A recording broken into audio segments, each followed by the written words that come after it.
వాటిలో కూడా మీ పాత్ర పటిష్టంగా ఉండాలని చెప్పి కూడా నేను కోరుతా ఉన్నా. అట్లాగే నిన్న నేను చూసిన ముఖ్యమంత్రి గారు అసెంబ్లీలో అంటున్నా హైదరాబాద్లో ఆయన ప్రెస్ మీట్ పెట్టి చెప్తున్నాడు. 5 నిమిషాలలో మాట మార్చిండు ముఖ్యమంత్రి. మొదలు ఏమన్నాడు, మేము 66% గెలిచినాం, ఇది రాష్ట్రంలో మేము 66% గెలిచినామని మొదలు డైలాగులు కొట్టిండు. ఇది మా ప్రభుత్వానికి ప్రజలిచ్చిన ఆశీర్వాదం అని మొదలు డైలాగ్ కొట్టిండు. అతనికి 5 నిమిషాలకే మాట మార్చిండు. స్థానిక ఎన్నికలంటే లోకల్ విషయాల మీద జరుగుతాయి, లోకల్ అక్కడ ఉండే పరిస్థితులు బట్టి కులం బట్టి ఇంకోటి బట్టి జరుగుతుంది, దానికి మాకేం సంబంధం అని 5 నిమిషాల మాట మార్చిండు. కానీ నేను ముఖ్యమంత్రి గారిని ఇలా సిరిసిల్ల వేదికగా వారికి నేను ఒక సవాల్ విసురుతా ఉన్నా. అయ్యా ముఖ్యమంత్రి గారు, మీరు అనుకుంటున్నట్టు ఏది 66% రాష్ట్రంలో ప్రజలు నీతోనే ఉన్నారు అనే మాట నిజమే అయితే నేను నీకు ఒక సవాల్ చేస్తా ఉన్నా. మా ఎమ్మెల్యేలు ఒక 10 మందిని ఎత్తుకపోయినావు కదా, 10 మందిని ఎత్తుకపోయింది కదా, ఆ 10 మందికి దమ్ముంటే రాజీనామా పెట్టి ప్రజలు చెప్తారు ఎవరు ఎక్కడున్నారు, ఎవరి శాతం ఎంత, ఎవరి బతికెంత, ఎవరి ఎత్తెంత, ఎవరి పొడువెంత ప్రజలు తెలుస్తారు. 10 మందితో రాజీనామా పెట్టి రా ఎలక్షన్లకు. నిజంగా 10 మందిని చూస్తే కూడా నాకు నవ్వాలని ఏడవాలని తెలుస్తలేదు. నిన్న స్పీకర్ గారు మనం వాళ్ళకి స్పీకర్ గారు ముంగట న్యాయస్థానం పోయినాం. న్యాయస్థానం పోయి ఇగో రేవంత్ రెడ్డి మా వాళ్ళని 10 మందిని ఎత్తుకపోయిండు, వీళ్ళు ఒక టికెట్ మీద గెలిచి ఇంకో టికెట్లకు పోయినరు, ఇంకో పార్టీలకు పోయినరు, కాబట్టి వీళ్ళని తీసేయాలి, వీళ్ళ సభ్యత్వం రద్దు చేయాలని చెప్పి మనం న్యాయస్థానానికి పోయినాం. న్యాయస్థానం ఏం చెప్పింది, స్పీకర్ గారు మీరు పెద్ద మనిషి, మీరు ఆటల ఎంపైర్ లెక్క మీరు కూర్చోబెట్టి మీరు నిర్ణయం తీసుకోండి అని స్పీకర్ గారికి అప్పచెప్పింది. మరి స్పీకర్ గారు ఏం చేయాలి, ఎవరెవరు ఏం మాట్లాడినరు, నిజంగానే వాళ్ళ పార్టీలో ఉన్నారా పోయినరా అన్ని లెక్క చూడాలి, కండువ కప్పుకున్నాడా లేదా కాంగ్రెస్ పార్టీలో తిరుగుతుండా లేదా, వాళ్ళతో రాసుకొని పూసుకొని తిరుగుతుండా లేదా, ఏం మాట్లాడిండు, ఇవన్నీ చూసుకొని ఒక నిర్ణయం తీసుకొని ప్రకటించాలి. కుల్లా చెప్తున్నారా ఎమ్మెల్యేలు 10 మంది ఆ పార్టీలో చేరినాక, కాంగ్రెస్ పార్టీలో చేరినాక వాళ్ళు మాట్లాడిన మాటలు, వాళ్ళ నోట్లకెళ్ళి వచ్చిన మాటలు, మైకులో చెప్పిన మాటలు బొచ్చెడున్నాయి.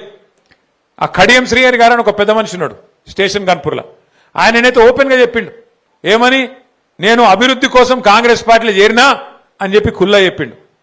అట్లాగే పోచారం శ్రీనివాసరెడ్డి గారు మన ప్రభుత్వంలో 5 ఏళ్లు మంత్రి, 5 ఏళ్లు మరి స్పీకర్. ఆ పెద్ద మనిషి చెప్పిండు, ఢిల్లీ దాకా పోయి రాహుల్ గాంధీని కలిసి బయటకు వచ్చి చెప్పిండు, ఏమని చెప్పిండు, నేను ఇప్పుడే రాహుల్ గాంధీని కలిసి కాంగ్రెస్ పార్టీలో చేరినా, మరి నాకు రాహుల్ గాంధీ గారు స్వాగతం పలికిండ్రు అని పెద్ద పెద్ద మాటలు చెప్పిండు. కానీ ఇలా ఇద్దరు పెద్ద మనుషులు, ఇటు శ్రీనివాసరెడ్డి గారు అటు కడియం శ్రీహరి గారు, ఇద్దరు కూడా స్పీకర్ ముంగట పోయి పచ్చి అబద్ధాలు చెప్తున్నారు. మేము ఎక్కడ పోలే, మేము టీఆర్ఎస్ పార్టీలోనే ఉన్నాం, మేము ఎక్కడ పోయినాం కాంగ్రెస్లకు అని చెప్పి అలా అబద్ధం చెప్తుంటే స్పీకర్ గారు అన్ని ఆధారాలుంటే అది పక్కకు పెట్టి వీళ్ళెవ్వరు కూడా మా వాళ్ళు కాదు, కాంగ్రెస్ వాళ్ళు కాదు, వీళ్ళందరూ కూడా టీఆర్ఎస్ వాళ్ళు అని చెప్పి పాపం స్పీకర్ గారు కూడా పచ్చి అబద్ధాలు చెప్పే పరిస్థితి వచ్చింది. అంటే ఈ మాట మీకు ఎందుకు చెప్తున్నా అంటే రాజకీయాల్లో ఇలా అట్లా తయారైంది పరిస్థితి. నిజంగా ఎమ్మెల్యేలను చూస్తే నాకు జాలి కలుగుతా ఉన్నది, స్పీకర్ గారిని చూస్తే కూడా జాలి కలుగుతా ఉన్నది. స్పీకర్ గారేమో పాపం ఇలా ముఖ్యమంత్రి చెప్పినట్టు అబద్ధాలు ఆడక తప్పని పరిస్థితుల్లోకి స్పీకర్ గారు నెట్టబడ్డారు. ఇక ఎమ్మెల్యేలు 10 మంది పాపం వాళ్ళు ఆడోళ్ళ మొగోళ్ళ అంటే వాళ్ళకే తెలియకుండా అయిపోయింది, ఆగమైపోయింది వాళ్ళ బతుకు.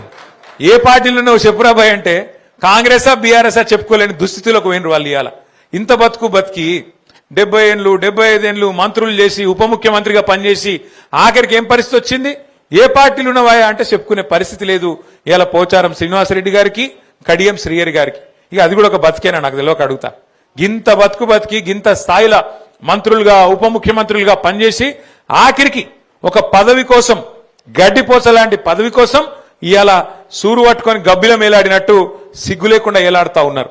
మరి వాళ్ళని పెట్టుకొని ముఖ్యమంత్రి గారు ఇంకా పోజులు కొడుతున్నాడు, మేము 66% గెలిచినాం. అందుకే నేను అంటున్నా, నీకు నిజంగానే 66% మాట గెలిచిన మాట నిజమే అయితే ముఖ్యమంత్రి గారు దమ్ముంటే ఆ 10 మందితో రాజీనామా పెట్టి ప్రజాక్షేత్రంలోకి రా. తెలంగాణ ప్రజలు చెప్తారు ఎవరు దిక్కున్నారో, రైతులను, తెలంగాణలోని బీసీలను, తెలంగాణలోని ఎస్సీ ఎస్టీలను, తెలంగాణలోని మహిళలను మోసం చేసినందుకే ఇలా గ్రామ పంచాయతీ ఎన్నికల్లో కూడా నీకు కర్రుగాల్చి వాత పెట్టింది. నీవు ఒప్పుకున్నా ఒప్పుకోకపోయినా సర్వసాధారణంగా ఎప్పుడేం జరుగుతుంది, ప్రతిపక్షంలో ఉన్న వాళ్లకు జనరల్ గా ప్రజలు లోకల్ బాడీ ఎలక్షన్స్ లో, స్థానిక సంస్థల ఎలక్షన్ల పెద్దగా ఓట్లు వేయరు నిజానికైతే. ఎందుకంటే ప్రభుత్వంలో ఉన్నోళ్ళైతే ఏమైనా పనులు అయితే ఏమో అనుకుంటారు. కానీ ఇవాళ తెలంగాణలో ఏం జరుగుతున్నది, ఇవాళ ముఖ్యమంత్రి గారు ఊరూరు తిరిగినా, జిల్లా తిరిగి ప్రచారం చేసినా, 2 సంవత్సరాల విజయోత్సవం పేరిట పరోక్షంగా ఎన్నికల ప్రచారం చేసినా కాంగ్రెస్ పార్టీ నాయకులు బెదిరించినా అధికార